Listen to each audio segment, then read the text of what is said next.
ورتل القرآن ترتیلا، اور قرآن مجید کو رک رک کر، ٹہر ٹہر کر پڑھو۔ السلام علیکم ورحمۃ اللہ وبرکاتہ۔ مدات، سبق نمبر 24، مدات۔ اس سبق میں ہم 3 قسم کے مد پڑھیں گے۔ قاعدے کے شروع میں ہم نے جس مد کے بارے میں پڑھا تھا وہ بنیادی مد تھا، جیسے ہم نے حروف مدہ کے بارے میں سیکھا۔ فتحہ کے بعد الف، کسرہ کے بعد یا سکون، دمہ کے بعد واو سکون آئے تو یہ بنیادی مد ہوتا ہے، اس کو ہم مد اصلی بولتے ہیں۔ مد اصلی الف مدہ، واو مدہ، یا مدہ، اس کو ہم 2 حرکت برابر کھینچتے ہیں۔ حروف مدہ، فتحہ کے بعد الف، کسرہ کے بعد یا سکون اور دمہ کے بعد واو سکون آئے تو حروف مدہ ہوتا ہے، اس کو مد اصلی بھی کہتے ہیں۔ آج اس سبق میں ہم جن مدود کے بارے میں پڑھیں گے وہ ہے مد متصل، مد منفصل، مد واجب۔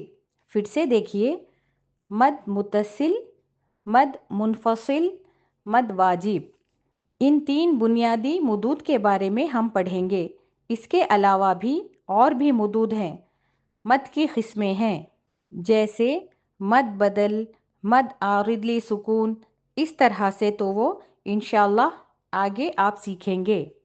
آج کے سبق میں ہم مد متصل، مد منفصل اور مد لازم کو سیکھیں گے۔ آئیے دیکھتے ہیں کہ مد متصل کیا ہے۔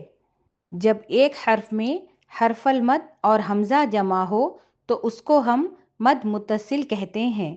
جب ایک حرف میں حرف المد جیسے الف مدہ، واو مدہ، یا مدہ اور اس کے فوراً بعد حمزہ آئے تو اس کو ہم مد متصل بولتے ہیں۔ اس کا ایک اور نام بھی ہے مد واجب۔ اس کو ہم 4 حرکت برابر لمبا کریں گے۔ 4 حرکت، 4 حرکت یعنی 4 انگلیوں کا کھل جانا اور 4 انگلیوں کا بند ہو جانا، ٹھیک ہے؟ جیسے جاء، آرام سے اپنی ایک ایک انگلی کو آرام سے کھول دیں گے یہاں تک کہ اپنی 4 انگلیاں کھل جائے۔ حرف المد کے بعد حمزہ آئے۔ اب حرف المد کو ہم نے پہلے ہی پڑھ لیا ہے کہ 3 ہے، فتحہ کے بعد الف، کسرہ کے بعد یا ساکن، ضمہ کے بعد واو ساکن۔ جو رول ہے وہ اچھے سے یاد رکھنا ہے۔ حرف المد کے بعد حمزہ آئے، حرف المد الف مدہ بھی ہو سکتا ہے، واو مدہ بھی ہو سکتا ہے، یا مدہ بھی ہو سکتا ہے۔ مثال کے طور پر جاء، سوء۔ آرام سے اپنی ایک ایک انگلی کو کھولیں گے یہاں تک کہ 4 انگلیاں کھل جائے، ٹھیک ہے؟ 4 حرکت برابر لمبا کریں گے۔ 4 انگلیوں کا کھل جانا یا 4 انگلیوں کا بند ہو جانا۔ اور یہ جو پروسیس ہے اس کو ہم آرام سے کریں گے، تیزی کے ساتھ نہیں، تاکہ مد کی مقدار کو اچھی طرح سے کھینچ لیا جائے۔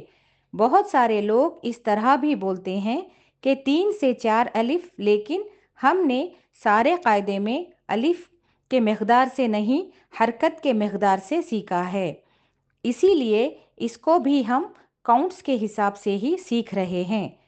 4 انگلیوں کا کھل جانا یا 4 انگلیوں کا بند ہو جانا، 4 کاؤنٹس، 4 کاؤنٹس۔ مد واجب اور مد متصل ایک ہی قسم کا مد ہے، اس کے 2 نام ہیں، مد متصل، مد واجب۔ متصل کا مطلب ہے جڑا رہنا، یعنی حمزہ حرف المد کے ساتھ جڑا ہوا ہے، ایک ہی لفظ میں، کلمہ واحدہ میں، ایک ہی لفظ میں۔ مد متصل یہاں پر ختم ہوا۔ قرآن مجید میں جب آپ دیکھیں گے کہ ایک ہی لفظ میں حرف المد اور حمزہ آیا ہے تو ہم اس کو 4 حرکت برابر لمبا کریں گے، اور اس کی جو شکل ہوتی ہے وہ اس طرح ہوتی ہے، ایسے ڈیپ سا ایک کرو ہوتا ہے جو حرف کے اوپر لکھا جاتا ہے۔